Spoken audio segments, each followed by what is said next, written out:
Today we are going to study about the spreadsheet. Computer accounting നമ്മുടെ അടുത്ത chapter തുടങ്ങുകയാണ്, practical തുടങ്ങുകയാണ്. ഇപ്പോൾ ഇലക്ട്രോണിക് സ്പ്രെഡ്ഷീറ്റ് എന്താണ് എന്ന് നോക്കാം. Electronic spreadsheet is an application software. ഒരു ആപ്ലിക്കേഷൻ സോഫ്റ്റ്വെയർ ആണ് that provides interactive pages similar to a calculator which allows user to arrange and organize huge volume of data in a tabular form.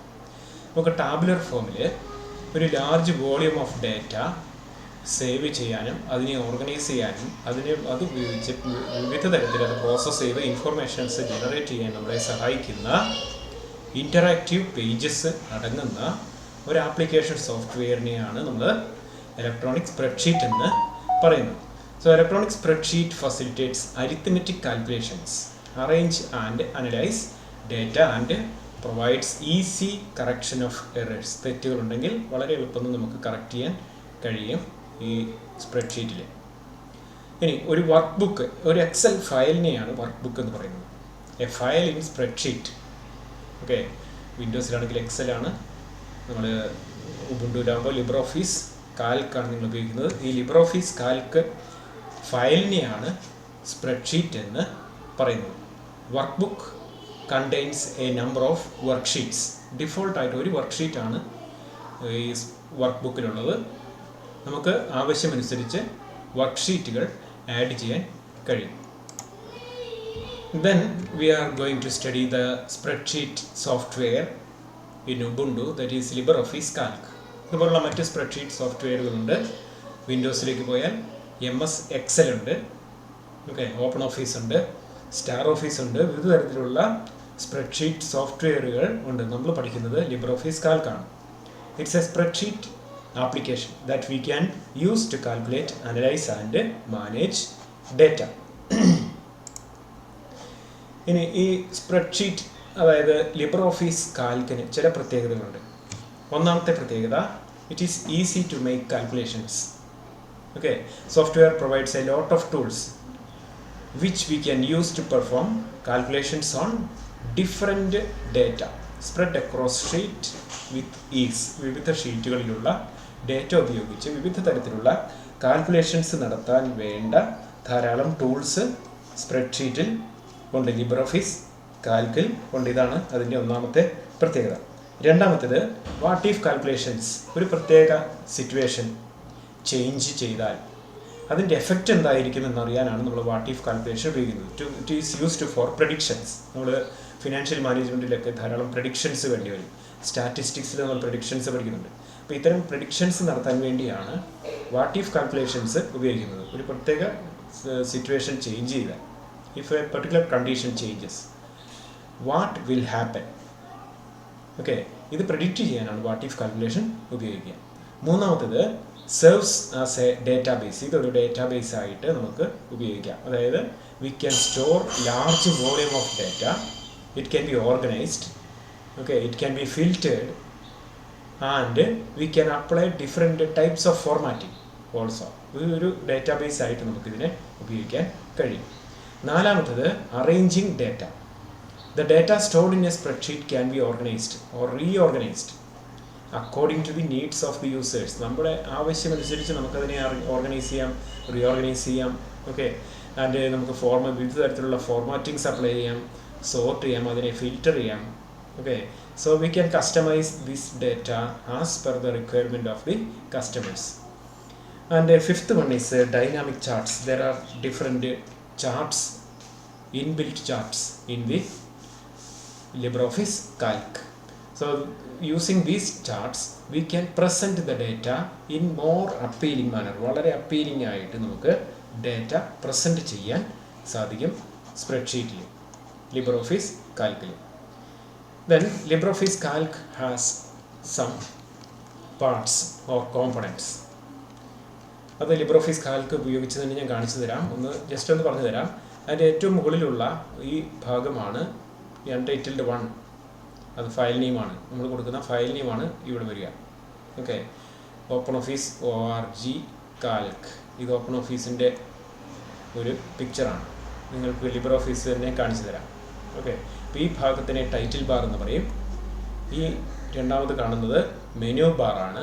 Menu bar different menus ഉണ്ട്. Next ലൈനാണ് standard tool bar ആണ്. അതിന് താഴെ formatting tool bar ആണ്.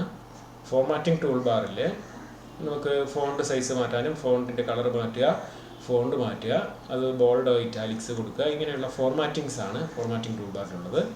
അതിന് താഴെ ഇവിടെ ഒരു ചെറിയ ബോക്സ് കാണുന്നുണ്ട്. ഇതിനെ നമ്മൾ നെയിം ബോക്സ് എന്ന് പറയും. അതിൻ്റെ ഫങ്ഷൻസ് ഒക്കെ ചെയ്ത് കാണിച്ചു തരാം. ഇവിടെ ഫോർമുല ബാർ എന്ന് പറയും. ഇതാണ് ഒരു സെൽ എന്ന് പറയുന്നത്. ഒരു റോ, ഇവിടെ കുറേ കോളംസ് ഉണ്ട്. ഓക്കെ, ഓരോ കോളത്തിനും ABCD എന്ന അഡ്രസ്സ് കൊടുത്തിട്ടുണ്ട്. അതുപോലെ ഡിഫറെൻറ്റ് റോസ് ഉണ്ട്. ഓരോ റോയ്ക്കും 1 2 3 4 5 എന്ന് അഡ്രസ്സ് കൊടുത്തിട്ടുണ്ട്. ഓക്കെ, ഈ റോയും കോളവും ഇൻ്റർസെക്റ്റ് ചെയ്യുന്ന പോയിന്റിനെയാണ് നമ്മളൊരു സെൽ എന്ന് പറയുന്നത്. ഓക്കെ, സെല്ലിൽ is an intersection of row and columns. Okay, നമുക്ക് ലിബ്രെ ഓഫീസ് കാൽക്ക് ഉപയോഗിച്ച് തന്നെ പഠിക്കാം. Okay, next naming range. Naming range എന്നത് നമ്മൾ ആദ്യത്തെ പ്രാക്ടിക്കൽ ക്വസ്റ്റ്യൻ ചെയ്യാൻ പോകുന്നത് ഈ ഭാഗമാണ്. നെയിമിംഗ് റേഞ്ച് എന്ന് പറയുന്നത് it's a giving a name to a specific range. ഏത് നമ്മൾ എക്സൽ ഷീറ്റിൽ, സ്പ്രെഡ്ഷീറ്റിൽ ഒരു റേഞ്ച് ഡേറ്റ ടൈപ്പ് ചെയ്ത് വെക്കുന്നു. ഓക്കെ, A1 മുതൽ ഒരു A10 വരെ നമ്മൾ ഡിഫറെൻറ്റ് ഡേറ്റ, കുറേ നമ്പേഴ്സ് ടൈപ്പ് ചെയ്ത് വെക്കുന്നു. ഈ നമ്പേഴ്സ് നമുക്ക് വ്യത്യസ്ത സ്ഥലങ്ങളിൽ ഫോർമുലയിൽ ഉപയോഗിക്കാനുണ്ട്. അപ്പോൾ അങ്ങനെ ഉപയോഗിക്കുമ്പോൾ നമ്മൾ ആ റേഞ്ച് തന്നെ കൊടുക്കണം. A1: A10 എന്ന റേഞ്ച് കൊടുക്കണം. ആ റേഞ്ച് കൊടുക്കുന്നതിന് പകരം ആ റേഞ്ചിന് നമ്മളൊരു നെയിം കൊടുക്കുന്നു. ഓക്കെ, ഫോർമുല റൈറ്റ് ചെയ്യാൻ എളുപ്പത്തിന് വേണ്ടിയാണ് നമ്മളിങ്ങനെ നെയിം റേഞ്ച് ഡിഫൈൻ ചെയ്യുന്നത്. Name range is defined so as to make formula writing easy. Okay, അപ്പോൾ അതിൻ്റെ സ്റ്റെപ്സ് നമുക്ക് ലിബ്രെ ഓഫീസ് കാൽക്കിൽ പഠിക്കാം. Okay, now we are going to Libre Office Calc. Okay, ഇതാണ് ലിബ്രെ ഓഫീസ് കാൽക്കിൻ്റെ ഷീറ്റ്. അതിൽ ഏറ്റവും മുകളിൽ കാണുന്ന ഈ അൺടൈറ്റിൽഡ് 1.ods എന്ന് കാണുന്ന ഈ ഭാഗമാണ് അതിൻ്റെ ടൈറ്റിൽ ബാർ എന്ന് പറയുന്നത്. Title bar. ഓക്കെ, അവിടെ നമ്മുടെ ഫയൽ നെയിം, അതുപോലെ ലിബ്രെ ഓഫീസ് കാൽക്ക് എന്ന പേര്. ഈ ഫയൽ നെയിമിന് .ods എന്ന ഒരു എക്സ്റ്റൻഷൻ ഉണ്ട്. അപ്പോൾ ലിബ്രെ ഓഫീസ് കാൽക്കിൻ്റെ എക്സ്റ്റൻഷൻ അത് ഓട്ടോമാറ്റിക്കലി വരുന്നതാണ്, നമ്മൾ കൊടുക്കുന്നതല്ല. ഓക്കെ, അപ്പോൾ അതിന് എക്സ്റ്റൻഷൻ എന്ന് പറയും. അത് ODS ആണ് ലിബ്രെ ഓഫീസ് കാൽക്കിൻ്റെ എക്സ്റ്റൻഷൻ. നെക്സ്റ്റ് മെനു ബാറാണ്. മെനു ബാറിൽ file, edit, view, insert, format, styles ഓരോന്നും ക്ലിക്ക് ചെയ്യുമ്പോൾ കണ്ടില്ല താഴേക്ക് വരും. ഓക്കെ, ധാരാളം ഓപ്ഷൻസ് അതിനകത്തുണ്ട്. അപ്പോൾ ഇതിനെയാണ് നമ്മൾ മെനു ബാർ എന്ന് പറയുന്നത്. Menu bar. ഓക്കെ, നെക്സ്റ്റ് ലൈനിൽ സ്റ്റാൻഡേർഡ് ടൂൾ ബാർ. സ്റ്റാൻഡേർഡ് ടൂൾ ബാറാണ് ആദ്യത്തെ ലൈനിൽ കാണുന്നത്. രണ്ടാമത്തെ ലൈനിൽ ഫോർമാറ്റിംഗ് ടൂൾ ബാറാണ്. ഓക്കെ, സ്റ്റാൻഡേർഡ് ടൂൾ ബാർ, ഇത് ഫോർമാറ്റിംഗ് ടൂൾ ബാർ. നെക്സ്റ്റ് ഇവിടെ ഒരു ചെറിയ ബോക്സ് കാണുന്നുണ്ട്. ഇതിൻ്റെ നെയിം ബോക്സ് എന്ന് പറയും. Name box. ഓക്കെ, ഇത് ഇൻപുട്ട് ലൈൻ അല്ലെങ്കിൽ ഫോർമുല ബാർ എന്ന് പറയും. ഇനി ഇവിടെ കുറേ റോസ്, കോളംസ് ഉണ്ട്. കോളംസ്, ഓരോ കോളത്തിനും ABCDEF എന്ന അഡ്രസ്സ് കൊടുത്തിട്ടുണ്ട്. അതുപോലെ റോസ് ഉണ്ട്. ഓക്കെ, റോയ്ക്ക് 1 2 3 4 5 6 എന്ന് നമ്പർ കൊടുത്തിട്ടുണ്ട്. ഇനി ഈ ഒരു ചെറിയ ബോക്സുകൾ കാണുന്നുണ്ട്, കണ്ടില്ലേ? ഇതാണ് നമ്മൾ സെൽ എന്ന് പറയുന്നത്. ഓക്കെ, ഇപ്പോൾ cell is an intersection of a row and a column. A row and a column. Cell is an intersection of column and row. ഓരോ സെല്ലിനും ഒരു അഡ്രസ്സ് ഉണ്ട്. ഓക്കെ, നമ്മൾ നോക്കിയാൽ ലക്ഷക്കണക്കിന് സെല്ലുകളുണ്ട് ഇവിടെ. ഓക്കെ, ലക്ഷക്കണക്കിന് സെല്ലുകളുണ്ട്. നമ്മൾ 10,48,576 റോസ് ഉണ്ട്. കണ്ടോ? 10,48,576 റോസ് ഉണ്ട്. ഓക്കെ, അപ്പോൾ ഇത്രയും റോസ് ഉണ്ട്. അപ്പോൾ ഇതിൽ ഓരോ റോയ്ക്കും ഓരോ അഡ്രസ്സ് ഉണ്ട്. ഈ റോ അഡ്രസ്സ് എന്ന് പറയുന്നത് ആ കൺസേൺഡ് കോളം അഡ്രസ്സ് E, അതുപോലെ കൺസേൺഡ് റോ അഡ്രസ്സ് 11. ഈ 11 എന്നതാണ് ഈ സെല്ലിൻ്റെ അഡ്രസ്സ്. ഈ സ്ക്വയറിൽ കാണുന്ന ഈ സെല്ലിനെയാണ് ആക്റ്റീവ് സെൽ എന്ന് പറയുന്നത്. നമ്മളിപ്പോൾ ഡേറ്റ ടൈപ്പ് ചെയ്താൽ ആക്റ്റീവ് സെല്ലിലാണ് ഡേറ്റ എൻ്റർ ആകുക. Okay, active cell. അപ്പോൾ ഈ സ്ക്വയറിൽ കാണുന്ന ഈ സെല്ലിനെയാണ് ആക്റ്റീവ് സെൽ എന്ന് പറയുന്നത്. ഈ ആക്റ്റീവ് സെല്ലിൻ്റെ അഡ്രസ്സാണ് ഈ നെയിം ബോക്സിൽ കാണിക്കുക. ഓക്കെ, ആക്റ്റീവ് സെല്ലിൻ്റെ അഡ്രസ്സ് നെയിം ബോക്സിൽ കാണാം. ഈ ആക്റ്റീവ് സെല്ലിലുള്ള കണ്ടൻറ്റ് ഇൻപുട്ട് ലൈനിൽ കാണാം. നോക്കൂ, നമ്മൾ cell A10, active cell A10 ആണ്. അതിൻ്റെ അഡ്രസ്സ് ഇവിടെ കണ്ടു. അതിനകത്തെ കണ്ടൻറ്റ് സെപ്റ്റംബർ എന്നാണ്. അത് ഇൻപുട്ട് ലൈനിലുണ്ട്. ഓക്കെ, B13 ആണ്. B13ൻ്റെ കണ്ടൻറ്റ് അവിടെ ഇൻപുട്ട് ലൈനിലുണ്ട്. ഓക്കെ, അപ്പോൾ ഇത്രയും കാര്യങ്ങൾ മനസ്സിലായി എന്ന് വിചാരിക്കുന്നു. ഇനി നമുക്ക് റേഞ്ച് എന്താണ് എന്ന് പഠിക്കാം. ഇപ്പോൾ സെൽ എന്ന് പറയുന്നത് ഒരു സെല്ല് D4. നമ്മളിപ്പോൾ ഈ B2 മുതൽ B13 വരെ നമുക്ക് ഒന്നുകിൽ ടോട്ടൽ ചെയ്യണം, ആവറേജ് കാണണം, എന്തെങ്കിലും പർപ്പസിന് നമുക്ക് ആവശ്യമുണ്ട്. അപ്പോൾ നമ്മൾ ഇവിടെ നിന്ന് സെലക്ട് ചെയ്യും. ഓക്കെ, അപ്പോൾ ഇതിനെയാണ് ഒരു റേഞ്ച് എന്ന് പറയുന്നത്. Okay, a group of adjoining cells. A group of സെൽസിനെയാണ് റേഞ്ച് എന്ന് പറയുന്നത്. A group or block of സെൽസിനെയാണ് റേഞ്ച് എന്ന് പറയുന്നത്. ഇനി നെയിം ബോക്സ് നോക്ക്. റേഞ്ച് B2 തുടങ്ങുന്ന സെല്ലാണ്. B13 അതിൻ്റെ അവസാനത്തെ സെല്ലാണ് B13. അതിനിടയ്ക്ക് ഒരു കോളൻ ഉണ്ട്. ഓക്കെ, അതിനെയാണ് റേഞ്ച് ഓപ്പറേറ്റർ എന്ന് പറയുന്നത്. B2, അതായത് ഇപ്പോൾ ഒരു റേഞ്ച് ഡിഫൈൻ ചെയ്യുന്നത് ഒരു ബ്ലോക്കിൻ്റെ ഫസ്റ്റ് സെല്ലിൻ്റെ അഡ്രസ്സ്, ആ ബ്ലോക്കിൻ്റെ ഏറ്റവും അവസാനത്തെ സെല്ലിൻ്റെ അഡ്രസ്സ്, അതിനിടയിൽ ഒരു കോളന് അതിനെ റേഞ്ച് ഓപ്പറേറ്റർ എന്നാണ് പറയുക. Okay, B2 B13. നമുക്ക് മറ്റൊരു റേഞ്ച് സെലക്ട് ചെയ്യാം. B2 I എത്രയായിരിക്കും? 16. B2 I16. Okay, range. നമുക്കിത് ഫോർമുലയിലൊക്കെ റേഞ്ച് ആവശ്യമുണ്ട്, ഓർത്തിരിക്കുക റേഞ്ച്. ഇനി നെയിം റേഞ്ച് എങ്ങനെയാണ് ഡിഫൈൻ ചെയ്യുന്നത്, അതിൻ്റെ പർപ്പസ് എന്താണ് എന്ന് പഠിക്കാം. നെയിം റേഞ്ച് എങ്ങനെയാണ് ഡിഫൈൻ ചെയ്യുന്നതെന്നും അതിൻ്റെ പർപ്പസുമാണ് ഇനി പറയുന്നത്. ഇപ്പോൾ നമ്മൾ ഈ ഒരു ഡേറ്റയുടെ നെയിം റേഞ്ചാണ് ഡിഫൈൻ ചെയ്യാൻ പോകുന്നത്.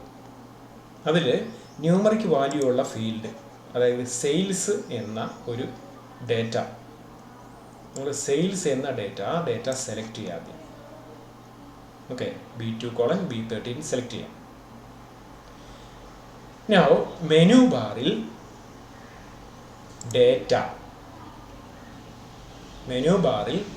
ഡേറ്റ ഡിഫൈൻ റേഞ്ച് എടുക്കുക. വളരെ സിമ്പിളാണ്. ആദ്യം സെലക്ട് ചെയ്യുക, മെനു ബാറിൽ ഡേറ്റ എടുക്കുക, ഡിഫൈൻ റേഞ്ച് സെലക്ട് ചെയ്യുക, ക്ലിക്ക് ചെയ്യുക. ഡിഫൈൻ റേഞ്ച് ക്ലിക്ക് ചെയ്യുമ്പോൾ ഇവിടെ പേര് കൊടുക്കണം. അവിടെ സെയിൽസ് ആണ്. അപ്പോൾ നമ്മൾ എന്ത് ചെയ്യണം? സെയിൽസ് എന്ന് ടൈപ്പ് ചെയ്തു. ഇനി ഇവിടെ ഓക്കെ കൊടുക്കുക. ഓക്കെ, നെയിം റേഞ്ച് ഡിഫൈൻ ചെയ്തു.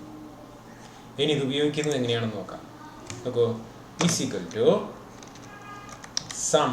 നമ്മൾ ഇതിൻ്റെ ടോട്ടൽ കാണാൻ പോകും. സം. രണ്ട് തരത്തിൽ ടോട്ടൽ കാണാം. നമുക്ക് ഈ റേഞ്ച് സെലക്ട് ചെയ്തിട്ട് കൊടുക്കാം. B2 B13 എന്ന റേഞ്ച് സെലക്ട് ചെയ്തിട്ട് കൊടുക്കാം. ഇപ്പോൾ ടോട്ടൽ കിട്ടും. ഓക്കെ, ഇത് കുറച്ചും കൂടി എളുപ്പത്തിന് ചെയ്യാൻ വേണ്ടിയാണ് നമ്മൾ നെയിം റേഞ്ച് ഉപയോഗിക്കുന്നത്. എളുപ്പം കിട്ടുന്നത് എങ്ങനെയാണെന്ന് നോക്കാം. Equal to some. ഓക്കെ, അവിടെ നമ്മൾ എന്താണ് നെയിം കൊടുത്തത്? ആ റേഞ്ചിന് പകരം നമ്മൾ സെയിൽസ് എന്ന് കൊടുക്കുന്നു. ഒരേ ടോട്ടലിലെ വ്യത്യാസം എന്നാണ്.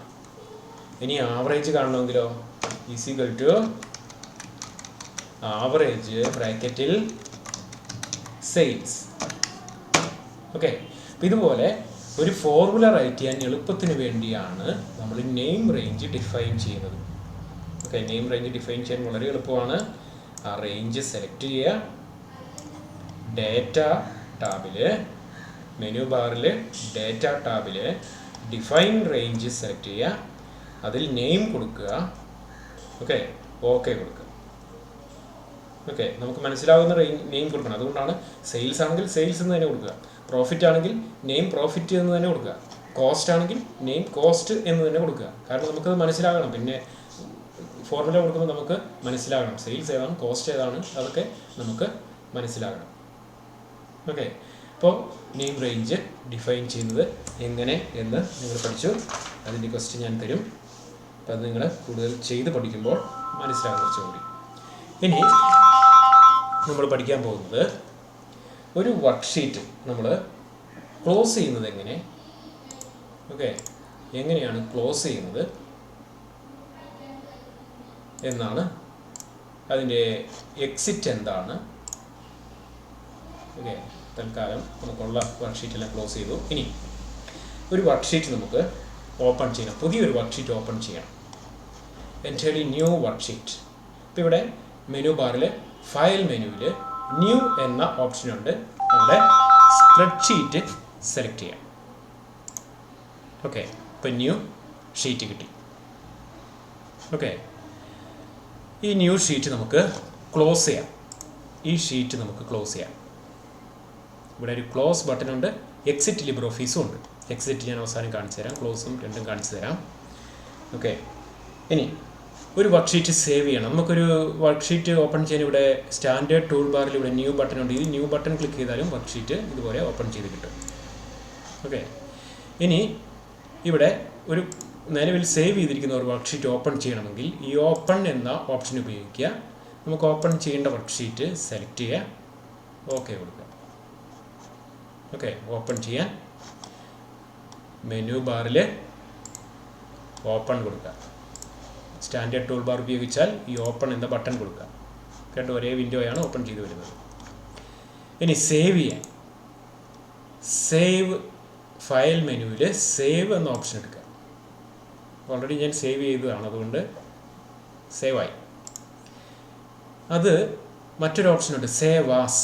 സേവ് ആസ് എന്ന് പറയുന്നത് ഇതിൻ്റെ ഇതേ കോപ്പി മറ്റെവിടെയെങ്കിലും സേവ് ചെയ്യണമെങ്കിൽ അല്ലെങ്കിൽ വേറെ ഏതെങ്കിലും ഫോർമാറ്റിൽ സേവ് ചെയ്യണമെങ്കിലാണ് സേവ് ആസ് ഉപയോഗിക്കുന്നത്. ഓക്കെ, മറ്റൊരു ലൊക്കേഷനിൽ ഇത് ഞാൻ ഡോക്യുമെൻറ്റ്സിലാണ് സേവ് ചെയ്തത്. ഡെസ്ക്ടോപ്പിൽ വേണമെങ്കിൽ ഡെസ്ക്ടോപ്പ് സെലക്ട് ചെയ്യാം. ഇതേ പേരിൽ തന്നെ ഡെസ്ക്ടോപ്പിൽ ഇതിൻ്റെ ഒരു കോപ്പി സേവ് ചെയ്യണം.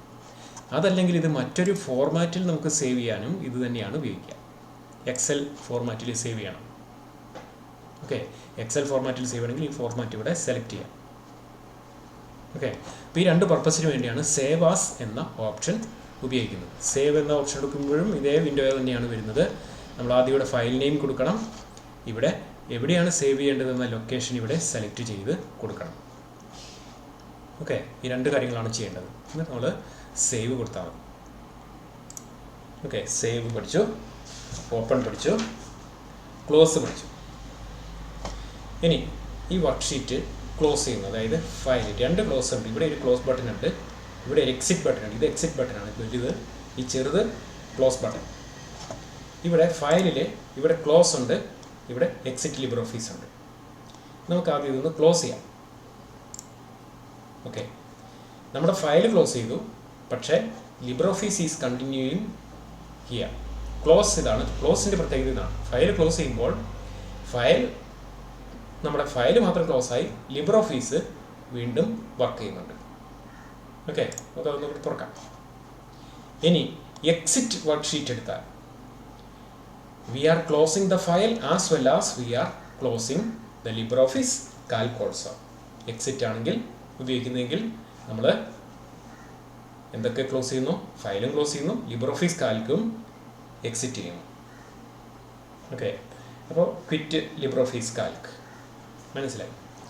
ഇനി ഇവിടെ ഷീറ്റ്, ഇതാണ് ഷീറ്റ് എന്ന് പറയുന്നത്. ഇത് ഷീറ്റ് ടാബ് എന്നാണ് പറയുക, ഷീറ്റ് ടാബ്. ഇവിടെ ഷീറ്റ് 1 എന്ന ഒരു ഷീറ്റ് ഇവിടെ ഉണ്ട്. നമുക്ക് അഡീഷണൽ ഒരു ബ്ലാങ്ക് ഷീറ്റ് വേണം, ഇവിടെ ഒരു ബ്ലാങ്ക് ഷീറ്റ് കൂടി വേണം. അപ്പോൾ അത് ഷീറ്റ് ആഡ് ചെയ്യാൻ 3 ഓപ്ഷൻസ് ഉണ്ട്. ഒന്ന് ഇതാ ഈ പ്ലസ് സൈൻ ക്ലിക്ക് ചെയ്താൽ മതി, രണ്ടാമത്തെ ഒരു ഷീറ്റ് വന്നു. ഓക്കെ, ഷീറ്റ് ടാബിലുള്ള പ്ലസ് സൈൻ ക്ലിക്ക് ചെയ്യാം. രണ്ടാമത്തെ വഴിയുണ്ട്, ഈ ഷീറ്റ് ടാബിൽ റൈറ്റ് ക്ലിക്ക് ചെയ്യാം. അവിടെ ഇൻസേർട്ട് ഷീറ്റ് ഉണ്ട്. ഓക്കെ, അവിടെ എത്ര ഷീറ്റ് വേണം? ഒരു ഷീറ്റ് മതിയെങ്കിൽ ഒരു ഷീറ്റ്, 2 ഷീറ്റ് വേണമെങ്കിൽ 2 ഷീറ്റ്, 3 ഷീറ്റ് വേണമെങ്കിൽ 3 ഷീറ്റ്. അവിടെ എണ്ണം കൊടുത്തിട്ട് ഓക്കെ കൊടുത്താൽ 2 ഷീറ്റ് ആഡ് ചെയ്തു. ഓക്കെ, ഇനി മൂന്നാമത്തെ ഒരു വഴി കൂടിയുണ്ട്. ഈ ഷീറ്റ് മെനു ബാറിൽ ഷീറ്റിൽ ഇൻസേർട്ട് ഷീറ്റ് കൊടുക്കുക. അവിടെ നേരത്തെ കണ്ട അതേ വിൻഡോ തന്നെയാണ്. 2 ഷീറ്റ് വേണോ 3 ഷീറ്റ് വേണോ കൊടുക്കുക, ഓക്കെ കൊടുക്കുക. അതാ. ഓക്കെ, ഇപ്പോൾ ഷീറ്റ് ആഡ് ചെയ്യാൻ പഠിച്ചു. ഇനി ആ ഷീറ്റ് ഡിലീറ്റ് ചെയ്യണം. ഓക്കെ, ഈ ഷീറ്റ് ടാബിൽ റൈറ്റ് ക്ലിക്ക് ചെയ്യുക, ഡിലീറ്റ് ഷീറ്റ് എടുക്കുക, യെസ് കൊടുക്കുക. ഓക്കെ, ഡിലീറ്റ് ഷീറ്റ് എടുക്കുക, യെസ് കൊടുക്കുക. അതുപോലെ മെനു ബാറിൽ ഷീറ്റ് ടാബിൽ ഡിലീറ്റ് ഷീറ്റ് എടുക്കുക, യെസ് കൊടുക്കുക. അവിടെ ആക്റ്റീവായ ഷീറ്റാണ് ഡിലീറ്റ് ആകുന്നത്. ഇവിടെ ഷീറ്റ് 3 ആണ് ആക്റ്റീവ്, നമുക്ക് ഷീറ്റ് 4 ആക്റ്റീവ് ആക്കാം. ഷീറ്റ് ടാബിൽ ഡിലീറ്റ് ഷീറ്റ് കൊടുക്കുക. ഓക്കെ, ഷീറ്റ് 4 ഡിലീറ്റ് ആയി. ഇനി ഒരു ഷീറ്റിൻ്റെ പേര് മാറ്റണം. പേര് മാറ്റണമെങ്കിൽ ആ ഏത് ഷീറ്റിൻ്റെ പേരാണോ മാറ്റേണ്ടത് അവിടെ റൈറ്റ് ക്ലിക്ക് ചെയ്യുക, റൈറ്റ് ക്ലിക്ക് ചെയ്ത് റീനെയിം ഷീറ്റ് കൊടുക്കുക. റീനെയിം ഷീറ്റ് കൊടുത്ത് സെയിൽസ് എന്ന് കൊടുക്കുക, എന്നിട്ട് ഓക്കെ കൊടുക്കുക. ഓക്കെ, റൈറ്റ് ക്ലിക്ക് ചെയ്യുക, ഷീറ്റ് ടാബിൽ റൈറ്റ് ക്ലിക്ക് ചെയ്യുക, റീനെയിം ഷീറ്റ് കൊടുക്കുക, അതിന് ഒരു പേര് കൊടുക്കുക, പേര് കൊടുത്ത് അതിനെ സേവ് ചെയ്യാം. ഓക്കെ, നെക്സ്റ്റ് നമ്മൾ സ്പ്രെഡ്ഷീറ്റ് നാവിഗേഷൻസ് ആണ്. ഇതിലെ കൂടെ നമുക്ക് അങ്ങോട്ടും ഇങ്ങോട്ടും നമ്മളിപ്പോൾ മൗസ് ക്ലിക്ക് ചെയ്താണ് അങ്ങോട്ടും ഇങ്ങോട്ടൊക്കെ മാറുന്നത്. മൗസ് ഉപയോഗിച്ച് നമുക്ക് ചേഞ്ച് ചെയ്യാം, അങ്ങോട്ടും ഇങ്ങോട്ടൊക്കെ പോകാം, സെല്ല് മാറാം. മറ്റൊന്ന് ഡൗൺ ആരോ കീ ഉപയോഗിക്കാം, അപ്പ് ആരോ കീ ഉപയോഗിക്കാം, സൈഡ് ആരോ ഉപയോഗിക്കാം. ഓക്കെ, അതുപോലെ ഡൗൺ ആരോ ഉപയോഗിക്കുന്നതിന് പകരം നമുക്ക് എൻ്റർ കീ ഉപയോഗിച്ചാലും 1 സെൽ ഡൗൺ പോകാം. ഓക്കെ, 1 സെൽ അപ്പ് പോകാൻ ഷിഫ്റ്റ് പ്ലസ് എൻ്റർ കൊടുക്കുക. ഷിഫ്റ്റ് പ്ലസ് എൻ്റർ കൊടുത്താൽ 1 സെൽ അപ്പ് പോകാം. ഓക്കെ, ടാബ് കീ ഉപയോഗിച്ചാൽ ഒരു സെല്ല് റൈറ്റിലേക്ക് പോകാം. ടാബ് കീ, കീബോർഡിലെ ടാബ് കീ ഒക്കെ കണ്ടുപിടിക്കുക. ഷിഫ്റ്റ് പ്ലസ് ടാബ് പ്രസ് ചെയ്താൽ ഒരു സെല്ല് ലെഫ്റ്റിലേക്ക് പോകാം. ഓക്കെ, ഇപ്പോൾ ഈ നാവിഗേഷൻസ് ഓർത്തിരിക്കുക. ഇനി മറ്റു ചില നാവിഗേഷൻസ് ഉണ്ട്. എൻഡ് കീ, കീബോർഡിൽ എൻഡ് കീ പ്രസ് ചെയ്താൽ നമുക്ക് ഡേറ്റ ഉള്ള ഫീൽഡിൻ്റെ അവസാനത്തെ കോളത്തിലേക്ക് പോകും. എൻഡ് കീ പ്രസ് ചെയ്താൽ. ഓക്കെ, ഇനി control plus end key press ചെയ്താൽ ഒരു ഫീൽഡിലെ ഡേറ്റ ഉള്ള അവസാനത്തെ സെല്ലിലേക്ക് പോകും. കൺട്രോൾ പ്ലസ് എൻഡ് കീ കൊടുത്താൽ. Okay, control plus end key. ഇനി ഹോം കീ ഉണ്ട്. ഹോം കീ കൊടുത്താൽ നമ്മൾ എ എന്ന കോളത്തിലേക്ക് പോകും. എ എന്ന കോളത്തിലേക്ക്. കൺട്രോൾ പ്ലസ് ഹോം കീ കൊടുത്താൽ നമ്മൾ A1 എന്ന സെല്ലിലേക്ക് പോകാൻ കൺട്രോൾ പ്ലസ് ഹോം കീ ആണ് ഉപയോഗിക്കുക. ഓക്കെ, അപ്പോൾ ഈ നാവിഗേഷൻസ് ഒക്കെ നിങ്ങൾക്ക് നോട്ട് തരും. നോട്ട് എഴുതുക, അത് പഠിക്കുക, കമ്പ്യൂട്ടർ ഉള്ളവരൊന്ന് ചെയ്ത് പഠിക്കുക. Thank you for listening my class.